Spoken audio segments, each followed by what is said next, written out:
Assalamualaikum warahmatullahi wabarakatuh. Alhamdulillahirabbil alamin. Assalatu wassalamu ala asrafil anbiya'i wa mursalin wa ala alihi wa sahbihi ajmain, amma ba'd. Pertama-tama, marilah kita panjatkan puja dan puji syukur kita kehadirat Allah Subhanahu wa taala yang telah memberikan kita nikmat sehat dan nikmat iman. Salawat beserta salam tak lupa kita hanturkan kepada junjungan kita Nabi Muhammad SAW yang telah membawa kita dari zaman jahiliyah menuju zaman yang terang benderang seperti yang kita rasakan pada saat ini. Pada kesempatan kali ini, saya akan membawakan ceramah singkat dengan tema bahaya pergaulan bebas antara laki-laki dan perempuan. Teman-teman yang insya Allah dirahmati oleh Allah Subhanahu wa Ta'ala, seperti yang kita ketahui bahwa pergaulan adalah suatu hal yang tidak dapat dihindari dalam kehidupan manusia. Kita sebagai manusia butuh berinteraksi, butuh belajar dan bekerja sama. Namun yang perlu diketahui teman-teman, bahwa Islam telah memberikan batasan-batasan yang jelas agar umat manusia tidak terjerumus dalam perbuatan dosa. Allah Subhanahu wa Ta'ala telah berfirman dalam surah Al-Isra ayat 32. A'udzu billahi minasyaitonir rajim. Bismillahirrahmanirrahim. Wala taqrabuz zina innahu kana fahisata wa sa'as sabila. Yang artinya, dan janganlah kamu mendekati zina, sesungguhnya zina itu adalah suatu perbuatan yang keji dan suatu jalan yang buruk. Ayat ini sudah sangat jelas menegaskan bahwa kita sebagai manusia bukan hanya dilarang untuk melakukan zina, melainkan untuk mendekati zina pun sudah diharamkan.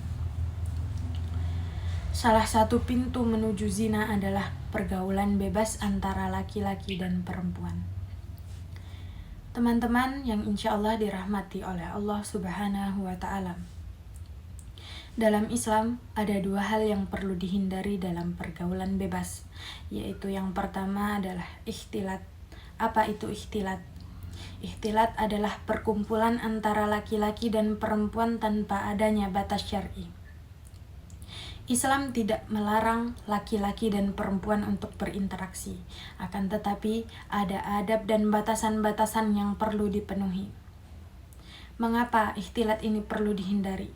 Sebab ikhtilat dapat membuka pintu fitnah, mendekatkan kepada perzinaan dan menimbulkan syahwat. Yang kedua yaitu halwat. Apa itu halwat? Halwat adalah berdua-duaan dengan lawan jenis yang bukan mahramnya. Rasulullah SAW bersabda, janganlah seorang laki-laki berdua-duaan dengan seorang perempuan kecuali bersama mahramnya, karena yang ketiga di antaranya yaitu adalah syaitan. Hadis riwayat Tirmizi. Perbuatan-perbuatan ini seringkali menjerumuskan kepada perbuatan dosa. Oleh sebab itu, kita sebagai seorang muslim harus menjauhi perbuatan-perbuatan ini agar tidak terjerumus ke dalam perbuatan dosa. Pergaulan bebas dapat menimbulkan dampak yang sangat buruk, di antaranya yaitu menimbulkan kerusakan generasi. Pergaulan bebas ini dapat menyebabkan perzinaan, kehamilan di luar nikah, hingga munculnya anak-anak yang lahir tanpa ikatan pernikahan yang sah. Generasi yang seperti ini akan rawan kehilangan arah karena tumbuh tanpa pondasi keluarga yang kuat. Pergaulan bebas juga dapat menjauhkan diri dari keberkahan hidup, sebab seseorang yang larut dalam pergaulan bebas maka hatinya akan keras, ibadahnya akan terasa sangat berat, dan hidupnya jauh dari ketenangan. Teman-teman sekalian, jelas bahwa pergaulan bebas ini bukan hanya masalah yang kecil, melainkan masalah yang sangat besar yang dapat yang dapat merusak iman, merusak akhlak, dan merusak generasi masa depan. Kita hidup di era modern di mana banyak sekali godaan-godaan, mulai dari media sosial, tontonan-tontonan, hingga gaya hidup yang seakan-akan memperbolehkan segala hal.